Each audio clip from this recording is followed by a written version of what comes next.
Hey, this is Brett. We are rebroadcasting episode number 885, The Essential Habits for Becoming an Agile, Vital, and Durable Human Being with Kelly Starrett. Hope you enjoy it. We'll be back on Wednesday with a brand new episode.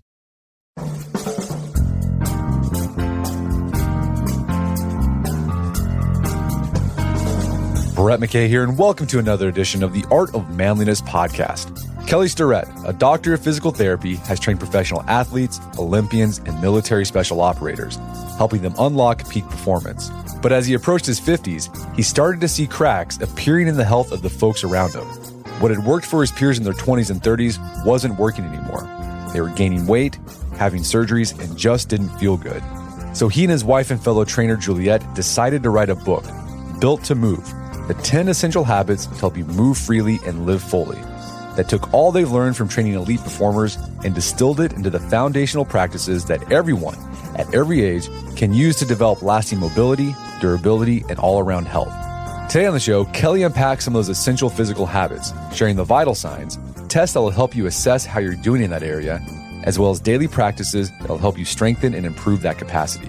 After the show's over, check out our show notes at aom.is/built-to-move.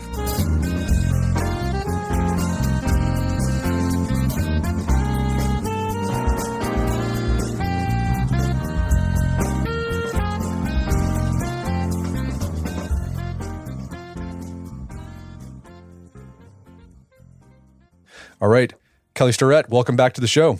It is great to be here, my friend. So you've spent your career helping professional athletes, members of the military achieve elite performance. And I think a lot of people, they probably know you for the book you wrote, man, it's been almost a decade ago, Supple Leopard, which is just this Bible of different movements and things you can do to help you move better so you can perform better. Your new book is Built to Move, the 10 essential habits to help you move freely and live fully. This book is focused less on things like setting PRs and more on just what are the building blocks of feeling good and being vital overall over, your whole lifetime. And in the book, you talk about 10 physical practices, and then, each practice has a test or, some metrics that you call vital signs to see how you're doing with that habit. And this book really resonated with me. And we were talking before the podcast. I turned 40 recently. And in my 30s, I'm powerlifting. That was my thing. And I still do it. But what's interesting is when I was 35, 36, I could just go hard all the time and recover really fast. Yeah. About 2 years ago, injuries started popping up, and it was like tendon stuff, just overuse. Your knee hurts, and then your hips are achy, and then in 40, it's the same thing. And now my shift has been moving away from performance, right, trying to deadlift more and more and more weight, to I just want to be durable. I just don't want to hurt when I get up out of a chair. And it's funny, I was rereading Aristotle, his book on rhetoric, and he goes on this tangent about fitness and health and beauty. And it's really poignant. He said this, he says, for a man in his prime, and he thought a man in his prime was like, 30s to maybe 40. He says, for a man in his prime, beauty is fitness for the exertion of warfare, together with a pleasant, but at the same time, formidable appearance. And I can relate to that. When you're in your 20s and 30s, you just want to look jacked, you want to be strong, whatever.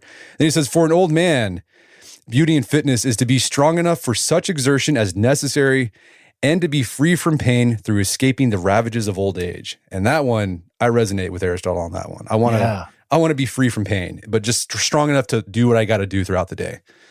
Yeah. Here's what's really crazy about that is that we're starting to see a generation of young athletes who, follow these principles in the book because they found that it really does enhance the short game.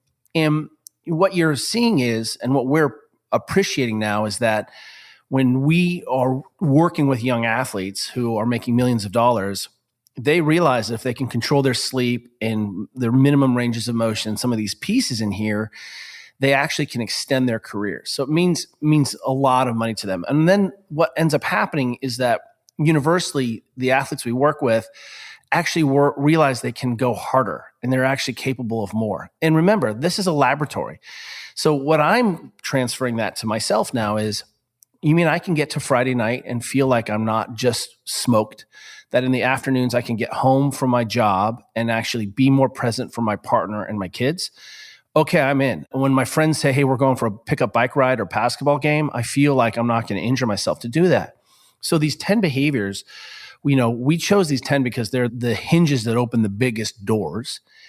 And simultaneously, if you're not interested in exercise, you don't identify with powerlifting, you don't identify with diet culture, we realize that there's a lot you can do to begin to have a conversation with your body so you don't end up just sort of devastated by accident. You took a fall, you have your bone densities. I mean, it's just realizing that the long game is the short game. And to what your point is, you don't have to feel wretched. And we really haven't empowered people. So if we use an example, pain is a great example of oftentimes the sort of the fulcrum or the catalyst that initiates a lot of conversations with people about their bodies. This pain won't go away. It used to just go away. I just ignore it or take some ibuprofen for a few days and it went away. And suddenly people are realizing, hey, I'm living with this thing all the time. Is this who I am now? Like, should your hips hurt? So a couple things. One is that I want everyone to hear pain is a request for change. Unless you have a clear mechanism of injury, or you've got something occult going on, like a fever or an infection, something obvious, or your pain is interrupting your ability to occupy your role in your family or do your job, those things are medical problems. They're medical emergencies. I want you to go get help. Everything else is typical, which means what we've said to a generation of people is that pain is a medical problem. So until you're ready to go talk to a doctor or a physical therapist about it, it's not serious, or you should just live with it. And what we set up people to do is just to go ahead and self-soothe it any way they want, with bourbon, with THC, with whatever they could make themselves feel better. And what we're trying to do here is say, hey, look, if we're going to untangle complexity around pain, we need to make sure that you're eating enough protein and micronutrients, that you're sleeping, and that you're moving. And then we can also say, well, hey, these tools that we've discovered over the last 15 years to help restore your position and make you bench more, well, they can be redeployed for you and your family when someone's Achilles hurts or their knee hurts. And we realize that we have this real rich tapestry of options that I can drop into my household without having to engage with a physician, without being an expert, and I can start to make myself feel better and ultimately use that as a catalyst to transform how I'm interacting in my world. Okay, so these 10 essential habits, they're great for if you're a young athlete who's keyed in on performance, it'll help you with that. But even if you're not interested in that, you just want to feel good and vital throughout the day, it's going to work for you too. All right, let's talk about some of these. You lay out 10 tests, and then with each test or marker, habits you can do on a daily basis to help you improve that. The first one you talk about is the sit and rise test. What is this test, and why do you think it's important? Isn't it great? So this is a test that has been well validated to show all-cause mortality and all-cause morbidity. If you struggle to sit crisscross applesauce on the floor and then stand up from that position without putting a knee down or putting a hand down, they can't just pop up and down like every 5-year-old, right? Ask your kids to do this, they'll crush it, because it's not about strength. But what you'll see is, holy moly, I'm stiff. And that stiffness, I can't access my power. I can't access my shapes. And that means that I have fewer movement choices. So I'm like, here, get up and down off the ground holding this baby. And you're like, I can't. I have to hold the baby with 2 hands. And now I got to put the baby down. And what you start to see is it has these follow along implications. The number one reason people end up in nursing homes, they can't get up and down off the ground independently. And what's notable, I think, is one of the things that we know is if we were trying to launch a business, save for retirement, train for the world championships, we set a goal and we work backwards from that goal. But we do not engage in that thinking towards our own health and behaviors.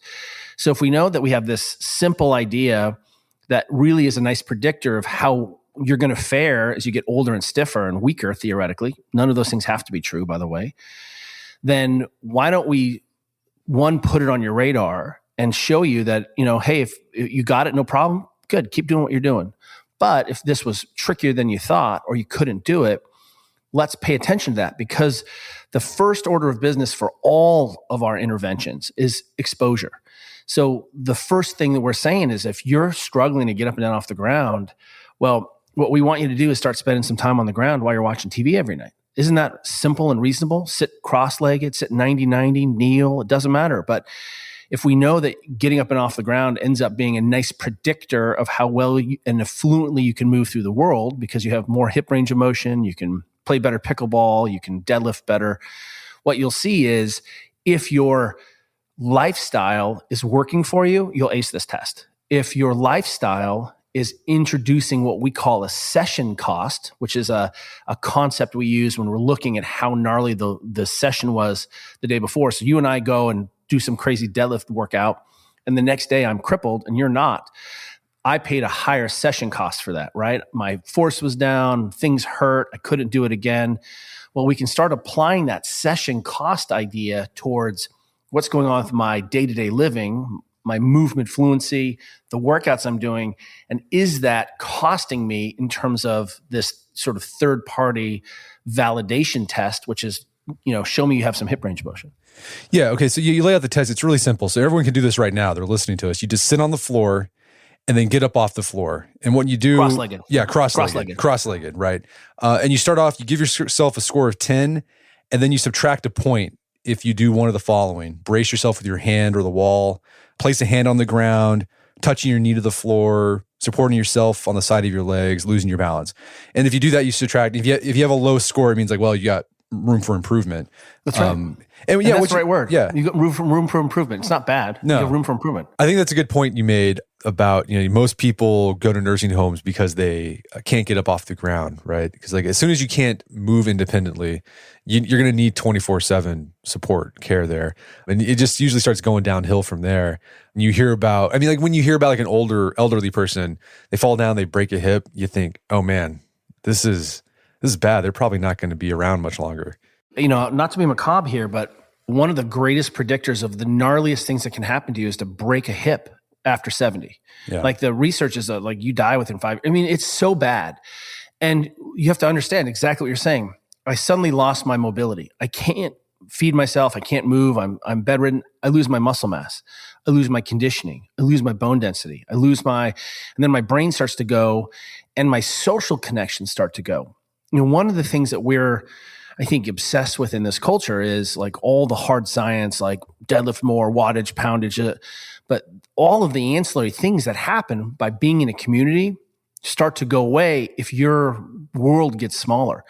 One of the things that's nice about a lot of these behaviors in the book, like eating as a family, is that we're trying to strengthen our social bonds. What we found in COVID was that, holy moly, the brain is a social organ. It needs other brains to actually work and be a brain. And what we know is that we need stronger families, stronger households that are more connected to each other and more connected to their neighbors and their community writ large. And some of those easy ways are to eat together and to go walk around and, nod your head at your jerk neighbor. Right. It's transformative. So what you're seeing is, when we start making inadvertent choices from lack of choice because we don't realize we're doing certain things, it starts to take away a lot of our movement choice, which ultimately has implications in the kinds of society we find ourselves in our 50s, 60s, and 70s, 80s, 100. You're going to be 100 years old. 54% of kids who are in the 5th grade right now are going to be 105. And so there's, as you said, to improve on this test, the thing you got to do is just sit on the floor more.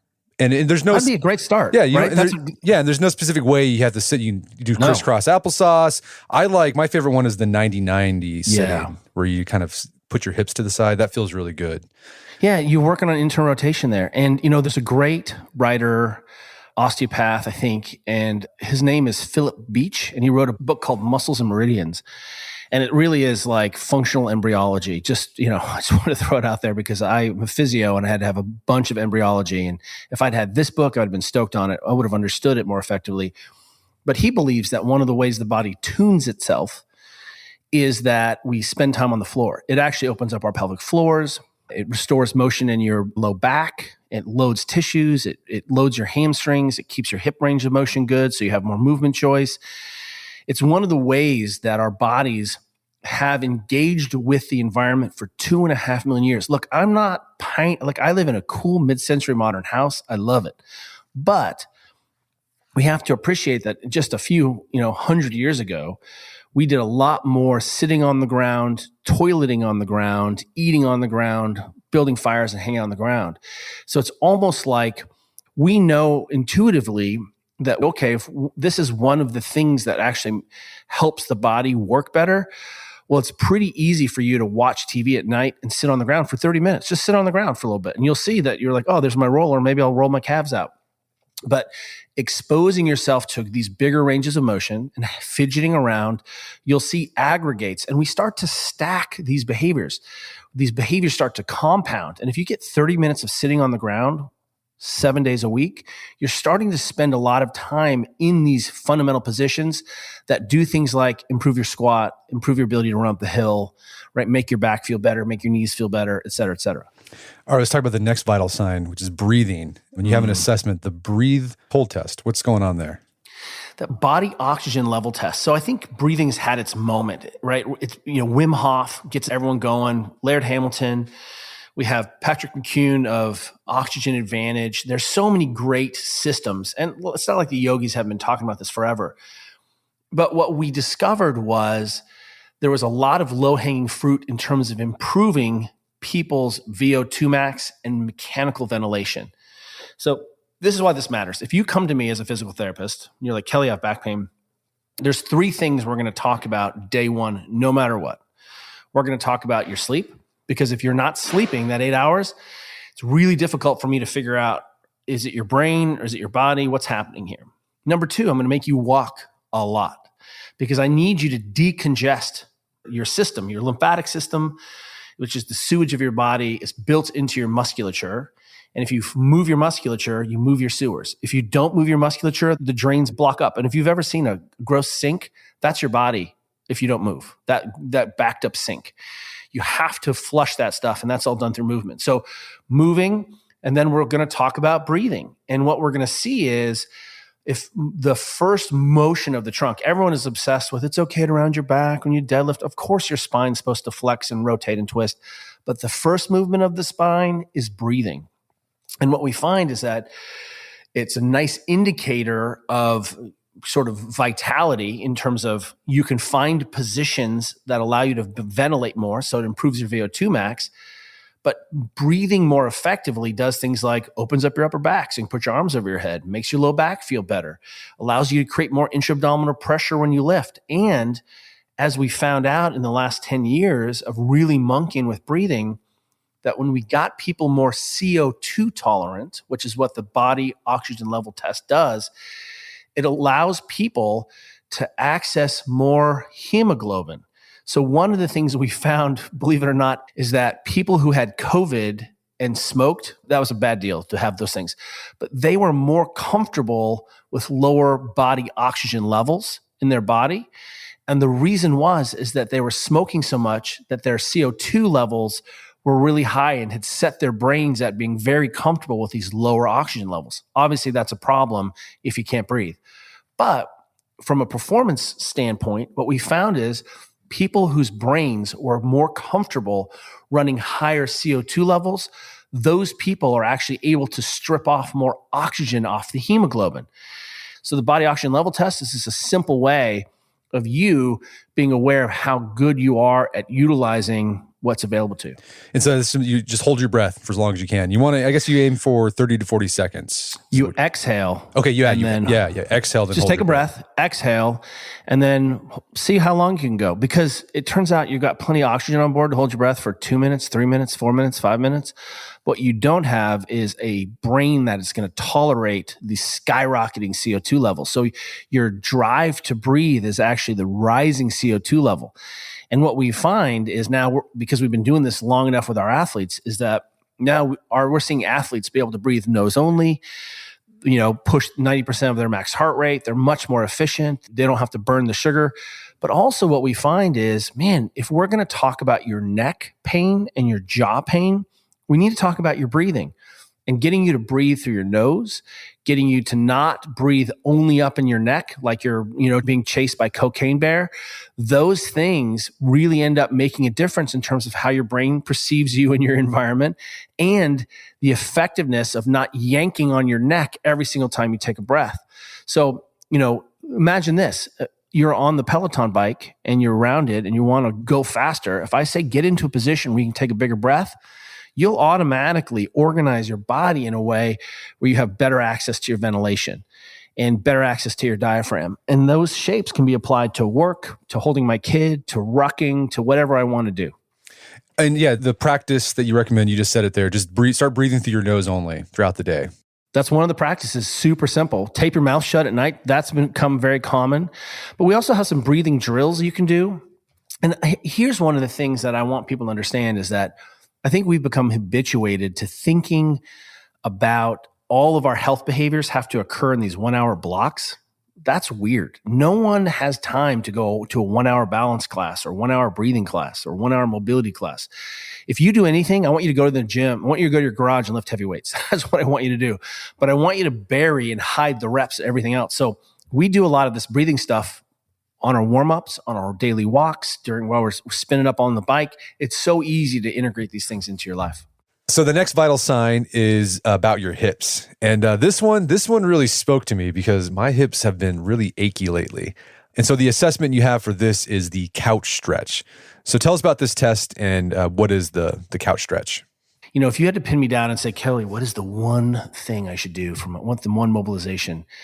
I am obsessed with you being able to take your hip into extension. So if you imagine a lunge position, lunge shape, that's hip extension. So standing up from a squat is extending your hip, but actually taking your hip into extension is the magic. And what we find is that the way we train, the session cost of our day-to-day lives, we see that people are pretty ineffective at having good full hip extension and having control in that hip extension. So what we're seeing here is that there's a lot of knee pain and a lot of back pain that's a symptom of not being able to extend your spine or extend your hip. So your knee behind butt is really the magic. It's not knees over toes. It's can you get this knee behind your butt? And the couch stretch, if you've never done it before, you can just Google couch stretch. We invented it so that we could get people doing it while they were watching TV. And basically you start on the ground. This is the full couch. You put your knees up against the wall. Your back is away from the wall. And you put your shin in the corner where the wall meets the floor. So your foot is pointing towards the ceiling and you're kneeling away from the wall. And then you bring your other foot up into a lunge.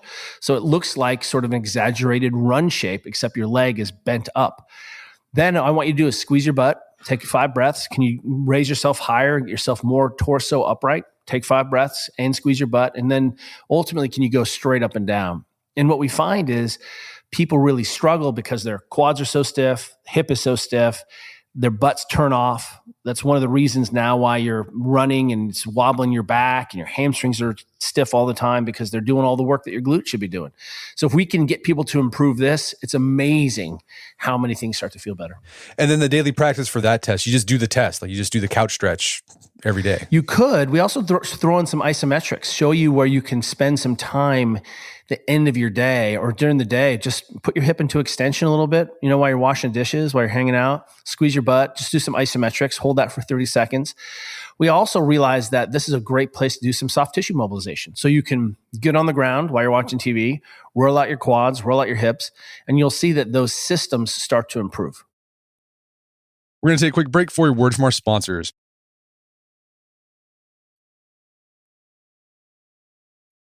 And now back to the show. Let's talk about shoulders. Another problem that a lot of guys experience as they get older. Shoulders a weird thing. It's incredible. It's got this amazing range of motion, but it can get jacked up really bad.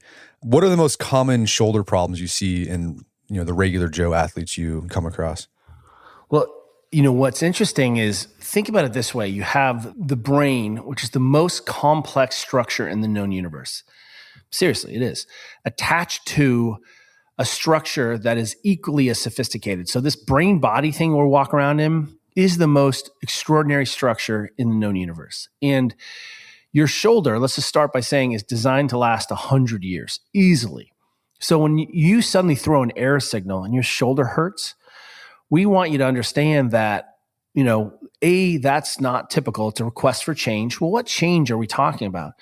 Well, no one on the planet connects range of motion to pain. And there can be a lot of things. Nothing could change. You could have incomplete range of motion, shoulders don't hurt. All of a sudden you have a baby, you're sleep deprived, you have a deadline at work, you smash a bunch of pizza, you drink some beer. It doesn't matter, whatever the stressors are, and your shoulder starts hurting. And you're like, what happened? Nothing happened except your brain became much more sensitive to your lack of tissue quality or your inability to express normal range of motion. So what we have here is a really important system. I think most people can recognize or wrap their heads around that if we were going to talk about your low back health, we really should be talking about what's going on with your pelvis and your leg too, right? It's weird how you have big muscles that attach from your spine to your leg, and no one looks at how well your leg moves. So if your leg doesn't move well on your body, it can be yanking, it can be tensioning, it can just be putting mechanical input into your lower spine. So that's why we look at the spine, the pelvis, and the leg as a system. Well, there's the same system upstream. It's your neck, it's your thoracic spine, your chest, and your shoulder. They make a trifecta of positions. So if I want to improve your neck pain, I got to look at your shoulder range of motion. If I want to look at your shoulder range of motion, I also need to look at how well your thoracic spine works. Remember I told you already we're moving in that direction because we're getting you to take big breaths and you breathe in your upper back? Well, what we're doing here is we've got some simple tests for you around some key range of motion positions and some isometrics that are easy to get you started on untangling what feels like a complicated system. It's not that complicated. Yeah, you got two tests. My favorite was the one where you lay on the floor on your back and then you see how far you can get your arm back, basically. Yeah, basically it's an I, Y, and T. But really, in that situation, where if your just elbows are out to your side at 90 degrees and you flex the back of your hand to the ground, we're looking at how much force you can create there. And what you see is if you're struggling to get to that position, you're weak in that position. Well, welcome to your rotator cuff. And a lot of times your rotator cuff, which or rotator cup, depending on which patient is telling you about their shoulder pain, the rotator cuff is this sort of non-specific idea that I have muscles that help rotate my shoulders.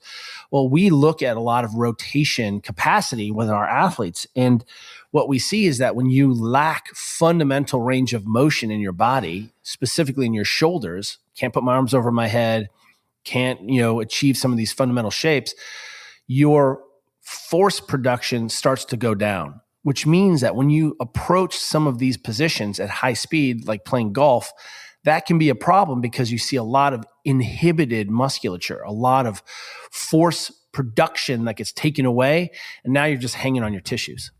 Any daily practices that people can do to help their shoulder health? Oh, yeah. There's a lot, but what's one or two that you'd recommend, right? Like do these and you'll be good. Yeah, it's interesting. If we look at our movement traditions, if everyone listening has probably gone to a yoga class once. And when you're in there, you're like, holy crap, these people love downward dog. Why is downward dog so important? And you do so much downward dog, downward dog, downward dog. Well, downward dog is an overhead position. So if there's one thing you could do is at least once a day, put your arms over your head, hang from a door jamb, put your arms over your head, take some breaths. If you have a pull-up bar, which you should have in your house, hang from your pull-up bar. I cannot tell you how hanging will fundamentally change your life. Hang with different grips. You don't even have to hang with your feet all the way off the ground. Put a pull-up bar in your kid's doorway, but it's secretly for you. We have a pegboard in our garage. We've got pull-up bars all over the outside and inside the house in our garage. And just hanging will transform your shoulder function, transform your upper back. If you're getting that hump in your upper back and neck, hanging is the solution. What I would direct you to is some kind of shoulder motion every day. And if you did something like sun salutation, cool, that would cover it. But also, if you're really interested in taking the next step, on our site, we have something, and even if you Google Kelly Starrett shoulder spin up, you will come up, and it's a quick 5-minute routine that touches a whole lot of spine shoulder positions. You don't need any equipment. I use it for all my elite athletes. I teach it to all our teams, and it's just like daily vitamins for your shoulder. Even if you're not going to load your shoulder, even if it's a lower leg day. Right. So you're a big fan of the squat, and that's one of your tests. Why is being able to get down into a full squat important for human durability? Isn't that interesting? We look at squatting as exercise, not squatting as movement choice. Lower yourself down off a cliff or a ledge, you're going to have to squat all the way down. one of the things that happens is obviously getting up and down off the ground is useful there, but it's one of the ways where we can start to expose the tissues of the body to their full range. So taking the knee and flexing it all the way, taking the ankle and flexing it all the way, letting your back round in that bottom position is really important to normalize the motion of the back. In yoga, for example, they call it malasana. And they're like, it's a pelvic floor mobilization. Well, it turns out your pelvis and your femurs are connected directly to the connective tissue of your pelvis. This is why when you get kicked in the nuts, you feel a stomach ache. So what we're seeing here is that when we restore how people's hips move, it changes the connective tissue muscular systems and restores it to, again, native range. But also what we start to see is, man, you're going to have better choice. You're going to be able to move more effectively, and you'll see things like your wattage improve on the bike. And the test is simple: is get down to a full squat. You want ass to grass. That's right. That's it. I want ass to grass. Ideally, you can do that with your feet straight, but you can even turn your feet out to do that because you may not have the ankle range. But if you fall over and can't get into a full squat, man, that says a lot about you not having full access to the miracles of your body. Again, we're not arguing about squat technique. I'm talking about getting up and down off the ground or taking a poo or waiting for a bus. So this is very much one of those use it or lose it shapes. But the research is clear that people that toilet on the ground, sleep on the ground, they engage in a lot more squatting-like behaviors. And lo and behold, we see less osteoarthritis, we see less hip disease, we see less lumbar disease. It's almost like if we just use our bodies and just touch the ranges once in a while, tell our brains it's safe to be here, we see things like skiing or snowboarding improve. In the practice of that, just squat more. Like that's something you can do throughout the day. I do that. Like after I read that chapter, like I'm going to start squatting more. I've been squatting. It's easy. During this interview. Like when you were talking, I was squatting. Oh, I love it. Yeah. And, that's what I think is remarkable. There's a lot of opportunities for you to move in a more complete way. And this is what every physical therapist, surgeon, orthopedist on the planet says your hip should be able to do. And if you take all of the range of motion books and you're like, what should the ankle be able to do? It should flex this much. How much should the knee flex? How much should the hip flex? What should happen to the lumbar spine? And then you put them in a blender and shake it up. All those things together end up being a squat. Yeah, my goal is to be like one of those, 80-year-old ladies in Southeast Asia. Yes. They're just still squatting. I want to be doing that. What's so cool about that is actually it's a really reasonable goal. So anyone who's starting this, for some people, it's going to be a brutal awakening, right? You're like, I thought I was super fit. I'm doing Peloton and I do my quarter squats and I look good naked, but I can't move very well. And we've certainly seen a hinge move towards movement culture, right? And one of the things that we want everyone to hear is that muscles and tissues are like obedient dogs. And there's no reason, yes, it's going to be harder to maintain your muscle mass as you get older, but there's no reason you have to lose your range of motion ever at any age. So one of the things you can absolutely do your whole life is actually have access to your range of motion. Because you can imagine if your elbows got stiff all of a sudden, you're like, well, it's not a big deal. I just can't feed myself anymore. You know what I mean? Like that's crazy. If your life depended on getting up and down, then you would be really good at getting up and down. I was just in Japan with some friends. We were staying at this cool mountain hotel as we were doing some backcountry skiing. And one of our friends got sick, and I was like, hey, I really should not spend a few days in this room with this sick guy. Do you guys have any other rooms? And they were like, we don't. And then we were like, this hotel is huge. What do you mean you don't have any rooms? They didn't have any white person rooms, Westerner rooms. What they had was traditional Japanese rooms, but the Americans who've been there before haven't been able to use those rooms because you sleep on the ground on a futon, because the table is set for you to kneel and sit cross-legged, because the shower is built for you to squat and sit in. The whole thing was organized around a person being able to move through the environment. Even the controls for the room were set up at sitting height. So I was like, oh, no problem. I got it. And they were like, really? You can do it? Like, look at you. You're a huge guy. And I was like, it's no problem. Trust me. I can squat. Okay. So squatting's one. The next test you talk about is the old man balance test. What is this one? We have this friend named Chris Hinshaw, who is an incredible coach. And he tried to come up with a test where he could beat his kids at. And what this challenge is all about balance. And one of the things that we know is that fall risk in the elderly is gnarly. But when we started working on foot strength and foot capacity and balance in our athletes, worked it into games, made them spend more time on one leg, pressing, single leg deadlifts, things like that, man, their athleticism went through the roof. And so what we realized is that we need some better ways to challenge people's range of motion and their balance and control just day to day, little micro balances. Because think about it, someone falls in your family, like, go to this balance class because your balance got so bad, now you have to go get formal training. That's crazy. Look, here's a simple test for everyone. It's called the SOLEC. Ready for it? Standing one leg, eyes closed. Stand on one leg. Don't put your foot down for 20 seconds. I bet you're going to be shocked at what happens when I take away your eyes. And what turns out is that if your feet are stiff, if your feet are always in foot coffins, shoes, if your feet aren't strong, you're really going to struggle. If you don't have good ankle range of motion, this is going to be difficult for you.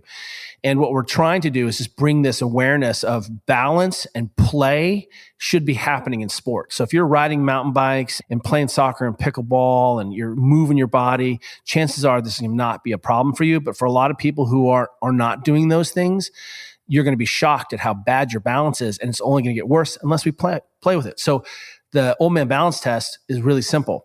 Every time you put your shoes and socks on, do it one leg at a time. So stand on your left leg, put your right sock on, don't put your foot down, put your shoe on, tie it, don't put your foot down.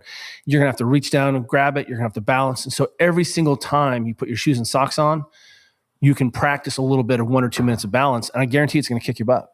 Yeah, and then you talk about at your house, you have different just balance things you can do. Like maybe you put you just could put like a 2x4 in your house and just nailed it. How about this? You can put a broomstick down, and just balance on the broomstick. But I'm a huge fan of having a dynamic work environment where I want choice. I want to be able to perch against a bar stool. I want to stand. But on the ground, I have a bunch of balance stuff. So I just do this when I'm at work. If I'm on calls, I'm standing on a thing called a slack block, which is like a portable slack line in your house. It's tiny. It doesn't take up any space. And I'm standing on one leg, balancing on the slack block while I'm talking on the phone. And so I get so many hours every week of working on my balance. Does it improve my biking? Yes. Does it improve my skiing? Yes. Does it improve my lifting? Yes. Another practice you talk about is just standing more, walking more, moving more throughout the day. If you have a desk job, it doesn't have to be that you're in a chair 8 hours. There's different ways you can work, right? Yes. And if you look, I don't talk about this much, but I had the great pleasure of working with a former U.S. president. I've worked with, supported a couple presidents. And this one president was a pretty prolific book writer, but could not write at a standing desk. So what we had to do is create an environment for this former president to get more movement at the desk, because he felt like his best writing happened when he was still. And so that meant we needed to make sure that we were introducing a place to put his foot and a chair that wiggled more. And, what I want you to realize is that we didn't come up with this arbitrarily. Harvard defines sedentary lifestyle as sitting more than 6 hours a day. That's an aggregate. That's all you're sitting. That means driving in the car, picking up your kids, all of that. So what we're trying to do is not battle our physiology. But it turns out, so right now I'm talking to you at a standing desk, but I'm actually perching on a bar stool. So I've got my foot on the ground, I got one foot up. And in this position, because I'm perching and I'm not sitting, I'm actually above this thing called 1.5 metabolic equivalents, which is how much energy my body is using to just function in the background. But the sedentariness is that falling below that 1.5. So sitting in most chairs, you fall below 1.5. And that's what we're trying to not do. I need you to accumulate enough non-exercise activity that you actually fall asleep. One of the things that we found was that a lot of people were working out, but weren't actually moving, still didn't actually get enough sleep or find they had enough sleep pressure. What we found was that working with Delta Force, of all the technology that they had access to, they had their guys walk 12 to 15,000 steps a day in addition to their training, and it knocked down all their insomnia problems. It really started to make everything better. So if you want to adapt better to your training, you want to fall asleep faster, you want to feel better, we need to look at how much your total movement is, and conversely, how to limit your total sedentary time. And this does a lot of things. It's going to clear out your systems. You talked about that earlier. Motion's lotion, so you're going to move and not feel achy. And then, I think the sleep component is really important. I've noticed that as well. When I move more, I have the best sleep. Like the best sleep of my life was when Kate and I went to Italy for, I don't know, she was doing some sort of school thing. Went to Italy. You walk around Rome all day. You walk 20,000, 30,000 steps probably, a day. It was insane the amount we walked. And I remember we got to the hotel, just laid down. We're just like, we're taking a nap. And it was like 15 hours later. Kids come back from summer camp and they're just exhausted and sunburned. That's the game, but for adults. And you just really nailed it. And what I want people to understand is we can come at this any way you want. But one of the ways that's important to me is that it's a hidden calorie burner in my day. So I love dessert. I love ice cream. I love cookies. I'm never going to turn those things down ever. If they're combined, it's even better.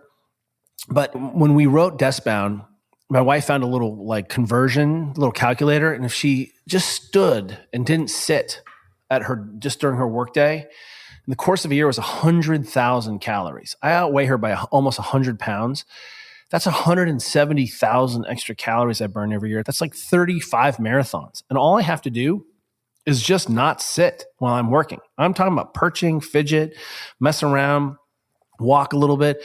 And notice that we didn't say you have to get 10,000 steps. We saw that all of the benefits really start to kick in at 6,000 to 8,000 steps, which is really reasonable if you just start throwing in short walks after your meals, you take a call, you go for a little stroll in your neighborhood. It's easy to get 6,000 to 8,000 steps, but the average adult gets less than 3. So it's difficult for me to be sensitive to your foot pain and your Achilles and your junky tissues if you're not moving more during the day, which means you just have to be more conscious of it. And this is important. This daily movement is important, particularly for those who are, like you said, exercising regularly. Because they're thinking, well, I'm good. I got my hour of cardio in. I got my hour of weight training in. But you're probably still sedentary. That's right. Yeah. And if you've ever flown on an airplane and looked down and you're like, why do my ankles? I have cankles. What's up? My ankles are swollen. That's what we're talking about. Your lymphatic system is backing up because you didn't move your muscles. You ended up collecting fluid in your ankles. That is edema. But really what's happening there is that it's failure of, that's why if you ever go in the hospital, they're like, pump your legs, do calf pumps. Here are these things. We don't want you to get a DVT. That deep vein thrombosis happens because people are sedentary in the hospital and they're so freaked out about it, they hire a physical therapist to come in and tell you to wiggle your feet. Okay, so we talked about movement, get your steps in, don't sit down all day, you don't have to stand up all day, but just move around. You've mentioned sleep. If you're having problems with sleeping, moving a lot will help you sleep. Nutrition. What role does nutrition, you're a physical therapist, and one of the first things you ask is, what are you eating? What role does nutrition play in recovery and just our ability to move well? Nutrition, for better or for worse, has become identity politics for so many people. And it's an identity, and it's a hobby, and it's a sport, and it's a full contact sport if you get on the internet and talk about your diet. Universally, what we can start to say is everyone on the planet has protein minimums. You should get this amount of protein. And a really reasonable amount for everyone is 0.7 grams per pound of body weight, which turns out, if you're sedentary, that's probably enough. But if you're over 50 or you're exercising or trying to change your body composition, it probably is a little bit closer to 1 gram per pound body weight. So you're keto, cool. You're carnivore, cool. You're paleo, cool. You're Whole30, cool. You're vegan or vegetarian, cool. Just show me you get this much protein. And what we find is that if you're trying to change your body composition or you're trying to recover, but you don't have the building blocks on hand to do that, you're not going to see the gains you want either way for body composition or otherwise. But the other part of that is that based on some really good data, we find that people don't get enough micronutrients. There is not a single study in the world that says improving your fiber intake doesn't improve your health. Well, the easiest way to do that is actually eat fruits and vegetables. And so what we found is based on one of our friends, E.C. Sinkowski, her company is at Optimize Me Nutrition. She has something called the 800 gram challenge. And every single day, she challenges people to eat 800 grams of fruits and vegetables. And you're like, I don't like vegetables. Cool, eat it in fruits. I don't eat apples. Cool, do it in berries and rutabaga. I don't really care. But it turns out when we get more micronutrients in, all the polyphenols, all the vitamins, all the minerals, you can do that with 4 big apples a day. But when we get into people's diets, and we're trying to talk about soft tissue health and connective tissue health and brain health, whatever it is, low gut health, turns out fiber and micronutrients and protein make the basis. For people who are trying to lose weight, when we ask them to eat more and expand their choices, it's the first time in their life they're like, holy shit, I had to eat so much to meet these minimums. We're like, yeah, welcome to it. A pound of cherries is 230 calories. Go ahead and OD. Let me know what happens. What you're going to see is there's so much food available to. We don't want to be restrictive anymore. We want people to hit this baseline. If you ate a pound of cherries, I think you'd be on the toilet. It's an illustrative point. Eat a pound of melon. Eat 4 apples. I mean, it really is. And I'm like, yeah. The other day I went to Trader Joe's, got myself a flat of blackberries. They're just gorgeous. And I ate the entire thing. It was like 400 grams, 350, 400 grams, like almost half of my micronutrients for the day. And it was 230 calories. Yeah. I was like, much. I love cookies. One cookie from Starbucks is like 350 calories. Oh, so yeah. What we get is all of this benefit where I'm full, I'm getting all these nutrients. Somehow we demonize fruit. That was ridiculous. We're like, fruit is sugar. What a bunch of horse crap that is. It's not the bananas and apples that are the problem. If you eat more micronutrients and fruits and vegetables and get enough protein, your body will start to turn the lights back on. So this is great. And then at the end of the book, you have this schedule for people to follow if they're trying to figure out how can I incorporate all this stuff into my day-to-day. And as you said, like you don't have to like make time. Like I'm going to do an hour of my built to move routine. No, it's like just you wake up, I'm going to do this thing. I'm going to get my steps in. Whenever I'm taking a break or on the phone, I'm going to walk around. I'm going to get down in a squat. You can just do this stuff as like health shouldn't be a block on your schedule. It should just be a part of your day. Yeah, what we found is when we handed this thing to our world champion athletes, they were always viewing it through the lens of, I want to go faster, I don't want to do it more often. And they found blind spots that enabled them to work harder. And when we applied it and gave this to non-exercisers, like we have some publishers who work with us in the UK who are not exercisers and who like love pork pies. Like they were like, just reading this changed my framework and how I perceived the world around me. And it changed me in making different subtle choices that all compound over time to really make radical changes where you can feel better. And again, work harder and show up and feel fresher. That's really the game. Well, Kelly, this has been a great conversation. Where can people go to learn more about the book and your work? Go to builttomove.com. We've got actually, when the book comes out, we've got a 21-day Built to Move challenge. It's free, and it's basically a video a day, just kind of supporting some of these ideas, just to bring you through. You can aim your friends at it. We are at the Ready State on all our socials, and if you are interested in more about how to assess your body more completely, we've got the app and everything else. Fantastic. Well, Kelly Starrett, thanks for your time. It's been a pleasure. Always a pleasure. Keep putting out the good word, my friend. Thank you, sir. My guest today was Kelly Starrett. He's the co-author of the book, Built to Move. It's available on Amazon.com and bookstores everywhere. You can find more information about his work at his website, thereadystate.com. Also, check out our show notes at aom.is/built-to-move, where you find links to resources where we can delve deeper into this topic.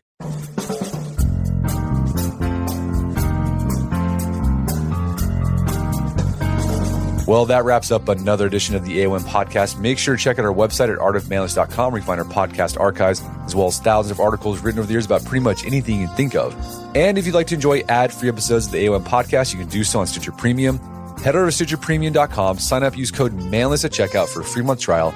Once you're signed up, download the Stitcher app on Android and iOS, and you start enjoying ad-free episodes of the AOM podcast. And if you haven't done so already, I'd appreciate if you take 1 minute to give us a review on Apple Podcasts or Spotify. Helps out a lot. And if you've done that already, thank you. Please consider sharing the show with a friend or family member who you think would get something out of it. As always, thank you for the continued support. Until next time, this is Brett McKay, reminding you to not only listen to the AOM podcast, but put what you've heard into action.